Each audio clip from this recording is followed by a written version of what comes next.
আপনাদের সবাইকে স্বাগত জানাই। তো আজকের ভিডিওটা অ্যাস্টার ফুলের গাছ নিয়ে। এই গাছের ছোট চারা বসানো থেকে এইভাবে বড় করে প্রচুর ফুল পাওয়া অবধি কী কী পরিচর্যা করবেন সেটা এই ভিডিওতে একদম ডিটেলসে আলোচনা করা হবে। এই একটাই ভিডিওতে অ্যাস্টার গাছের A to Z বা সম্পূর্ণ পরিচর্যা আপনারা পেয়ে যাবেন।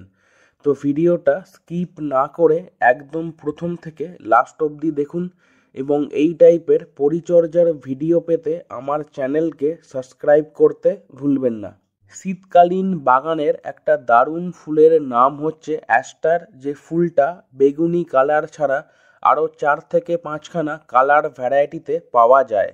অক্টোবর থেকে নভেম্বরের মধ্যে অ্যাস্টার গাছের ছোট চারা নার্সারি থেকে কিনে নিয়ে এসে সেই চারাকে 4 ইঞ্চি 6 ইঞ্চি কিংবা 8 ইঞ্চির টবে আমরা প্রতিস্থাপন করব। 4 ইঞ্চি কিংবা 6 ইঞ্চির টবে একটা করে গাছ প্রতিস্থাপন করতে হবে। 8 ইঞ্চি কিংবা 10 ইঞ্চির টব হলে 2 থেকে 3খানা অবধি গাছ একসাথে বসানো যেতে পারে। আমি এই বছর 8 ইঞ্চির টবে একটা গাছ প্রতিস্থাপন করেছিলাম। সব থেকে প্রথমে অ্যাস্টার গাছের জন্য আদর্শ মাটি তৈরি করতে হবে। অ্যাস্টার গাছের জন্য মাটি তৈরি করতে আমাদের 3খানা জিনিস লাগবে। একদম প্রথমে এখানে আমি 2 ভাগ নিয়েছি গার্ডেন সয়েল। আপনারা আপনাদের বাড়ির আশেপাশে যে মাটি বা গার্ডেন সয়েল পাবেন সেটাকে 2 ভাগ বা 50% নেবেন। এই 2 ভাগ মাটির সাথে আমরা মেশাবো 25% বা 1 ভাগ কনস্ট্রাকশন স্যান্ড বা হলুদ বালি। বাড়ি তৈরি করতে যে বালির ব্যবহার হয় সেই বালি আমি 25% বা 1 ভাগ নিয়েছি। এবার এইগুলোর সাথে আমি মিশিয়েছিলাম 1 ভাগ বা 25% মতো ভার্মিকম্পোস্ট বা কেঁচো সার। এর বদলে গোবর সার বা পাতা পচা সার ব্যবহার করা যেতে পারে। এবার এই 3খানা জিনিসকে যে পার্সেন্টেজ বা ভাগে বললাম সেই পার্সেন্টেজ বা ভাগে ভালো করে মিশিয়ে অ্যাস্টার গাছের জন্য আদর্শ মাটি রেডি করে অ্যাস্টার গাছের প্রতিস্থাপন করে দিতে হবে। অ্যাস্টার গাছের প্রতিস্থাপন করার পর যখন থেকে এই গাছ একটু করে বাড়তে শুরু করবে বা গ্রোথ নিতে শুরু করবে তখন থেকে এই গাছকে আমরা একদম ওপেনে বা ফুল সানলাইটে বের করে দেব। এই গাছের প্রতিস্থাপন করার 10 থেকে 12 দিন পর থেকে আমরা এই গাছের টবে পাতলা করে সরিষার খোল পচা জল বা লিকুইড মাস্টার্ড কেক ফার্টিলাইজার দেওয়া চালু করব। এইভাবে পাতলা সরিষার খোল পচা জল তৈরি করে এই গাছের টবে আমাদের দিয়ে দিতে হবে। এই ফার্টিলাইজার প্রত্যেক 10 থেকে 12 দিন অন্তর একবার করে দেওয়া যেতে পারে। এবার অনেকে সরিষার খোল পচা জল ব্যবহার করতে চান না, তারা ওর বদলে ডিএপি বা ডাই অ্যামোনিয়াম ফসফেট ফার্টিলাইজার ব্যবহার করতে পারেন। এই ফার্টিলাইজার গাছের টবের সাইজ অনুযায়ী দিতে হয়। 4 ইঞ্চির টবে 4খানা ডিএপির দানা দেব, 6 ইঞ্চির টবে 6টা, 8 ইঞ্চির টবে 8খানা ডিএপির দানা দেব। এবং এই ফার্টিলাইজার একদম গাছের গোড়ায় দেওয়া যায় না, গাছের গোড়া থেকে অনেকটা দূরে টবের চারপাশে দিতে হবে। তারপর ভালো করে জল দিয়ে দিতে হবে। এই ফার্টিলাইজারটা প্রত্যেক 15 দিন অন্তর একবার করে দেওয়া যেতে পারে।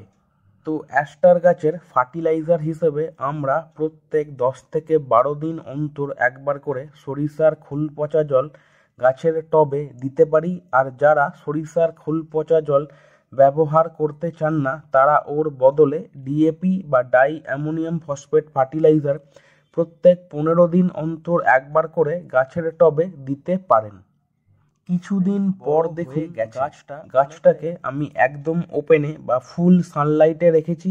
দরকার অনুসারে জল দিচ্ছি এবং প্রত্যেক 10 থেকে 12 দিন অন্তর একবার করে সরিষার খোল পচা জল এই গাছের টবে দিয়ে দিচ্ছি। আর সরিষার খোল পচা জল এর বদলে ডিএপি আপনারা দিতে পারেন।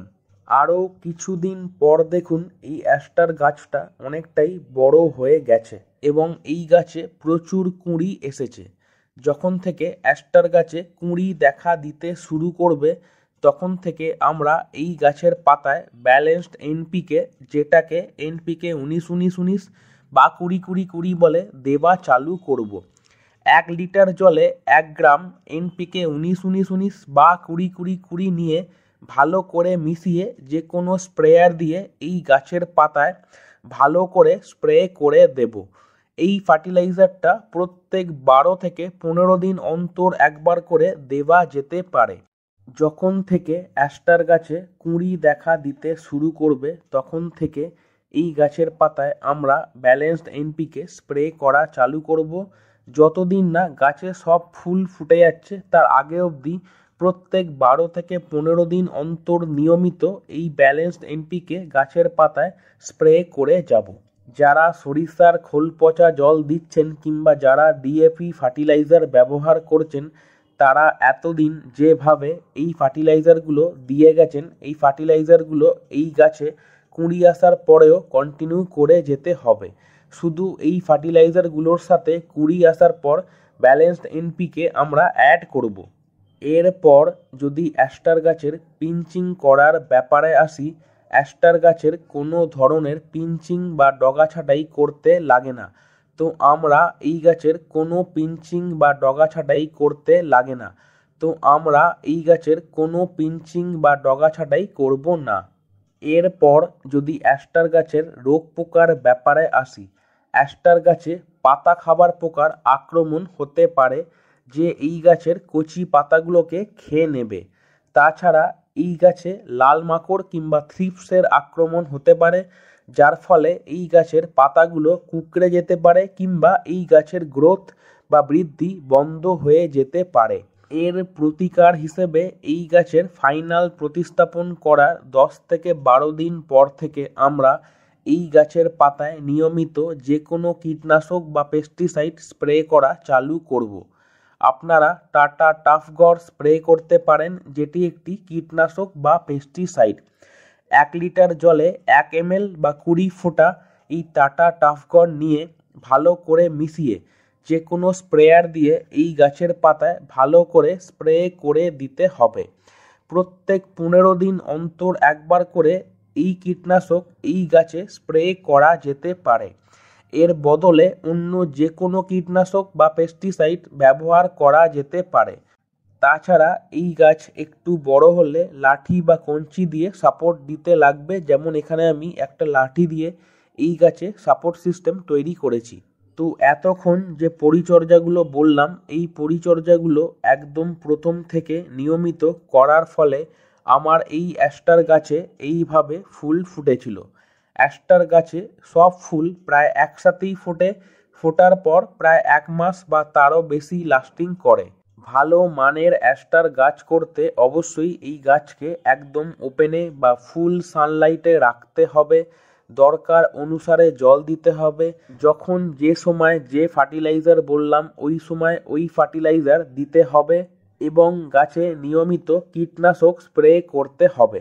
তো এই ছিল অ্যাস্টার গাছের A to Z পরিচর্যা বা এই গাছের শুরু থেকে শেষ পর্যন্ত পরিচর্যা।